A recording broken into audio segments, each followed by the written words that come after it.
Good morning বন্ধুরা।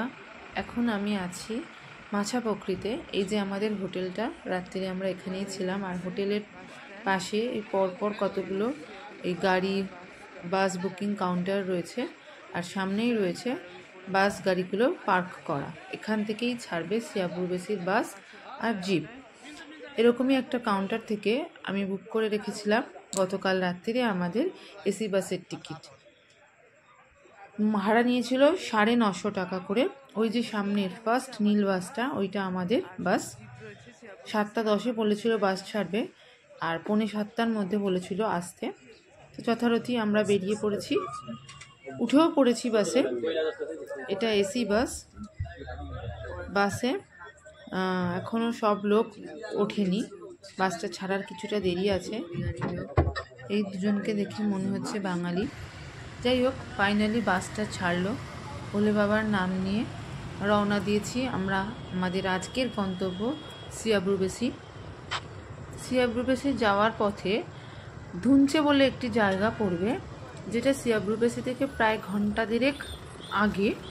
সেখান থেকেই আমাদের ল্যাংট্যাং ভ্যালির ট্রেকের পারমিট করে নিতে হবে, আর মাথা পিছু 1500 টাকা করে লাগবে পারমিট চার্জ। আচ্ছা, আমরা অবশেষে চলে এলাম দুপুরবেলায় একটা লাঞ্চ পয়েন্টে। জায়গাটার নাম বিদুর। ইউটিউবে আমি অনেক জায়গায় দেখেছি এই রেস্টুরেন্টের ছবি। একটি ভালো রেস্টুরেন্ট এখানে আছে, আমরাও চলে এসেছি। রেস্টুরেন্টটা খুবই সুন্দর জায়গায় অবস্থিত।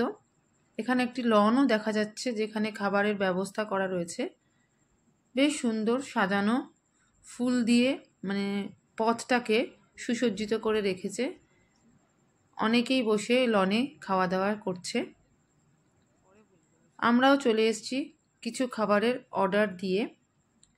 তারপর খেয়ে নিয়ে আবার রওনা দেব আমাদের গন্তব্যের দিকে। এই যে এখানে হচ্ছে একটা বাইরে আউটডোরে একটা খাবার ব্যবস্থা রয়েছে, আর এখানে হোটেলের ভিতরে সেখানেও ব্যবস্থা রয়েছে সুন্দর খাবার দাবারের। সাজানো গোছানো হোটেলটা। সব ট্যুরিস্ট গাড়িগুলো এসে দাঁড়ালে এতটাই ভিড় হয়ে যায় যে খাবারের অর্ডার দিয়ে অনেকক্ষণ অপেক্ষা করতে হয়। আর সেই সুযোগেই আমি ছোট্ট ভিডিওটা বানিয়ে ফেললাম আপনাদের উদ্দেশ্যে। আমরাও শেষে খাবারের অর্ডার দিয়ে অপেক্ষায় রয়েছি। আমাদের গাড়ির কিছু লোক খাবার পেয়ে গেছে, তারা খেতেও শুরু করে দিয়েছে। যাই হোক, খাবার শেষে আমাদের গাড়িটা হঠাৎ খারাপ হয়ে যাওয়াতে এই ধুনচে পারমিট অফিসে আমরা অনেক দেরিতে এসে পৌঁছেছি। প্রায় অফিস বন্ধ হয়ে যাওয়ার পর রিকোয়েস্ট করে আমরা পারমিট পেয়েছি। তারপর আবার ওই আঁকাবাঁকা পথে অন্ধকারের মধ্যেই আমাদের এগিয়ে যেতে হচ্ছে সিয়াবুরবেসির দিকে। তো বন্ধুরা, ভিডিওটা এখানেই শেষ করছি। Good night.